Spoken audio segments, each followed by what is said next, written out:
당신이 제일 좋아하는 중앙은행 총재는 누구인가 질문합니다. 폴 보커를 제일 좋아한다고? 자, 제롬 파월 나옵니다. Thanks very much, Anil. It's great to be here and see a lot of familiar faces. 정책 방향성에 대해서 얘기하고 토론을 할 거라고 합니다. 불확실성은 수준이 높아졌음에도 불구하고 미국 경제는 여전히 강하다고 합니다. 2% 목표로 하고 있고 물가지수. 최근 데이터를 보면 경제는 견고한 속도로 성장하고 있다. 연간 2.3%다. 소비자 지출이 강하다고 합니다. 탄력적인 소비자 지출에 힘입어서 성장이 지속된다. 실업률은 낮은 수준을 유지하고 노동시장은 인플레이션의 주요 원인이 되지 않는다고 합니다. 인플레이션은 월별로 변동성이 심할 수 있고 예상보다 높거나 낮은 한두 가지 수치에 과도하게 반응하지 않는다고 합니다. PC는 12개월 동안 2.5% 상승했고 핵심 PC는 2.6% 상승했다. 우리는 광범위한 인플레이션 예상 측정에 주의를 기울이고 단기 측정치를 봤을 때 인플레이션이 상승했다. 우리는 시장 기반 측정과 설문조사 기반 측정 둘 다 확인을 하고 소비자 기업들 둘 다 설문응답에서는 관세를 추진 요인으로 언급하고 있다. 관세에 대해서 우려가 있었다라고 합니다.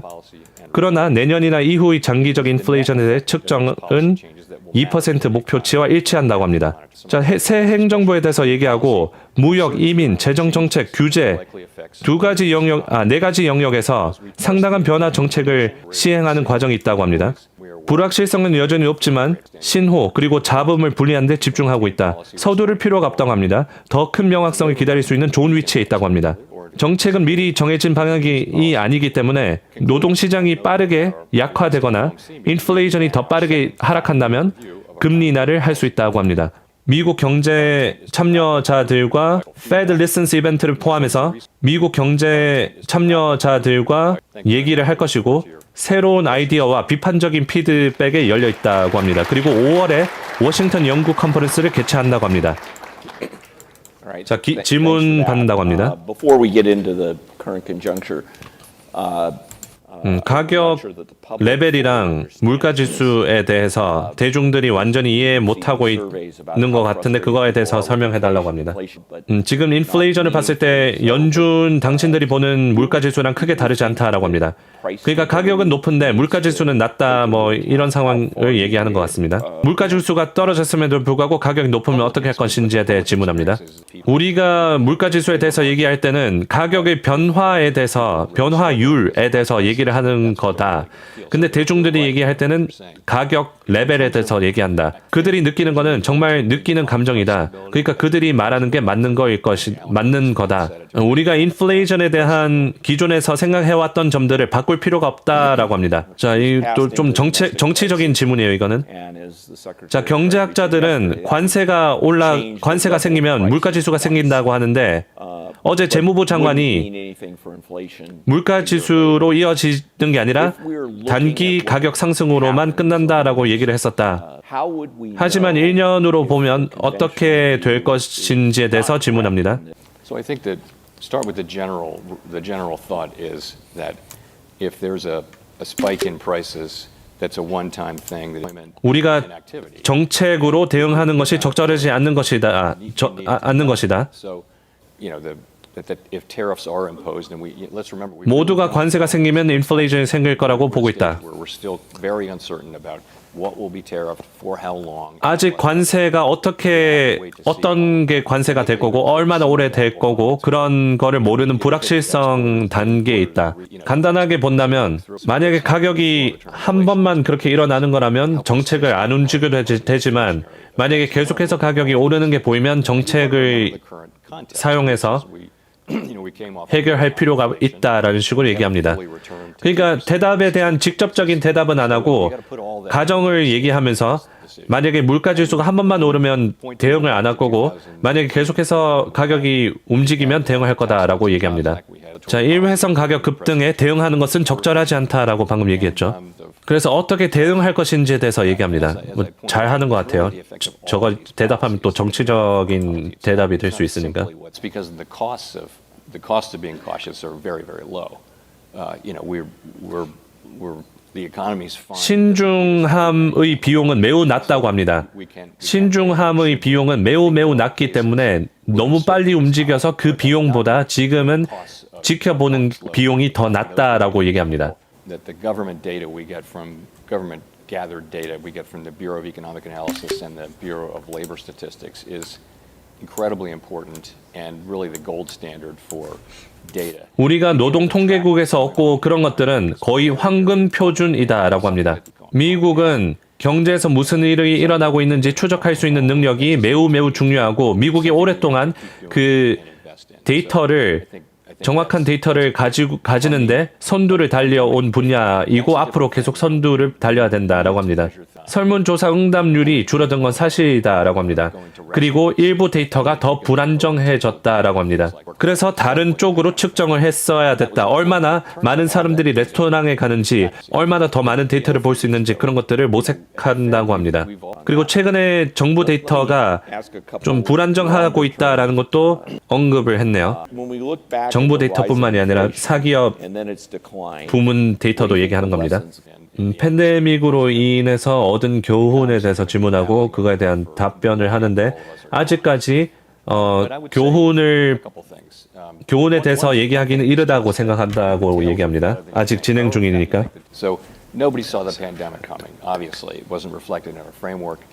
When it came, we just went back to the old framework and dealt with it. But 아무도 전염병이 일어날 거라고 예상을 못했다. 그 전염병이 왔을 때 전 프레임워크로 돌아가서 그것들을 처리해야 됐지만 내가 작년 잭슨홀에서 이거에 대해서 얘기를 했다. 우리의 모델은 이것들이 틀렸었다. 수요가 너무 강했다라는 것이다. 연준이 수요가 별로 없을 거라고 생각하고 금리를 그렇게 쫙쫙쫙 낮췄는데 돈도 많이 풀고 That took longer than we thought to unsnaggle. 그리고 공급 측면이 제약을 받았다라고 하고 근로 일하는 사람들이 잃었는데 그들이 복귀되는 데까지 시간이 오래 걸렸다라고 합니다. 그러니까 두 가지 실수를 했다고 얘기를 하는 게 첫 번째는 수요가 이 정도로 강할 줄 몰랐다라는 거고 두 번째로는 사람들이 일을 다시 하러 안 돌아오는 거를 몰랐다고 합니다. 배운 점에 대해서 질문해서 그런 얘기를 했어요. 미국은 모든 주요 경제권 가운데 가장 빠른 회복을 보였는데 그 이유가 뭔가 질문합니다. 미국이 뛰어난 성과를 이룬 거에 대해서 세 가지 이유가 있다고 합니다. 첫 번째는 구조적인 특성이 있다고 합니다. 노동시장의 유연성이 높고 자본시장이 고도로 발달되어 있기 때문에 그 모든 것들이 구조적으로 강한 이유다라고 합니다. 그리고 두 번째로 그냥 인구라고 합니다. 인구가 많기 때문에 2023년에 인구가 크게 증가했다라고 얘기하네요. 2022년이나.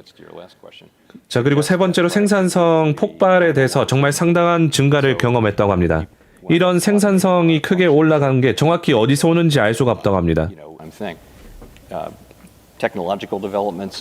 자동화 관련해서 있을 수도 있고 기술적인 발전이 그것 때문에 그럴 수도 있다고 합니다. 아니면은 이게 그냥 한 번만 일어나는 일일 수도 있다라고 합니다. 하지만 이렇게 오랫동안 이렇게 높은 생산성을 볼 줄 전혀 예상하지 못했다고 합니다. 앞으로 계속 이렇게 인구가 성장하는 걸 계속 유지할 수는 없겠지만 생산성 상승에 관해서는 지속적일 수 있다고 합니다. 자, 마지막 질문이라고 합니다. 당신이 제일 좋아하는 중앙은행 총재는 누구인가 질문합니다. Define favorite central banker. Living? Okay, you can constrain to living, or you can specify dead. Well, I mean, I would have. I don't know. Open-ended question. I'll take the easy route and say Paul Volcker, whom I always. 폴 보커를 제일 좋아한다고? Pretty obviously. 폴 보커 금리 세게 올리고 뭐 성공하긴 했죠.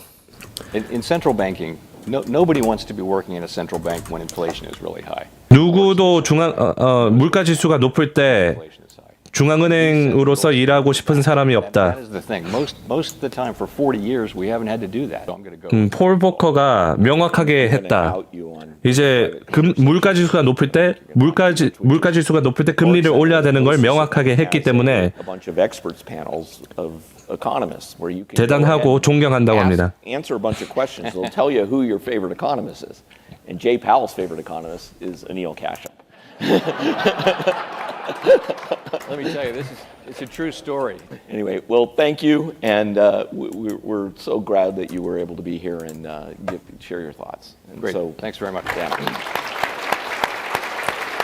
자, 이렇게 제롬 파월의 질의문답 끝납니다. 경제 전망에 대해서 얘기를 했고 지금은 지켜봐야 된다라고 역시나 얘기를 합니다. 그리고 2% 물가지수로 내려오고 있는 방향이다라고 얘기하면서 함부로 움직이는 것보다 기다리는 게 더 지출이 적다라면서 고용 지표가 급격하게 안 좋아지거나 그럴 때 금리 인하를 빠르게 할 수 있다고 합니다. 대신 지금 상황에서는 괜찮다라고 얘기하고 유지하는 거를 시사했네요. 제롬 파월이 나오면서 어느 정도 시장에 안정감을 좀 준 것도 있어요. 연준은 서두르지 않는다. 이제 연준이 금리 인하를 얼마나 할지에 대한 변화가 별로 없다고 합니다. 근데 3월 달에 금리 동결 가능성이 97%예요, 지금. 어제는 88%였는데 방금 제롬 파월 연준 의장의 연설을 듣고 97% 금리 동결을 확률로 보고 있습니다. 오늘 여러분 보셨을 때 어땠나요? 좀 지켜보는 쪽으로 얘기를 했다고 좀 느낌이 받았죠. 자, 그리고 5월 달에도 금리 동결할 가능성이 48%에서 59%, 10% 올랐네요. 5월 달 금리 동결할 가능성 50%에서 60%로 올랐습니다. 6월 달 거는 변화가 별로 없어요. 자, 지금 캐나다도 또 방금 속보입니다. 캐나다 무역부 장관이 또 이런 얘기합니다. 트럼프 유제품 관세 위협은 정당하지 않다라고 합니다. 아까 전에 트럼프 대통령이 캐나다는 유제품, 뭐 에그 가격, 달걀 가격, 뭐 우유 가격 그거 200% 하기 때문에 캐나다한테 정당한 대우를 받고 있지 않다 이렇게 얘기를 했는데 무역부 장관이 또 이렇게 맞대응합니다. 트럼프의 유제품 관세는 위협은 정당하지 않다.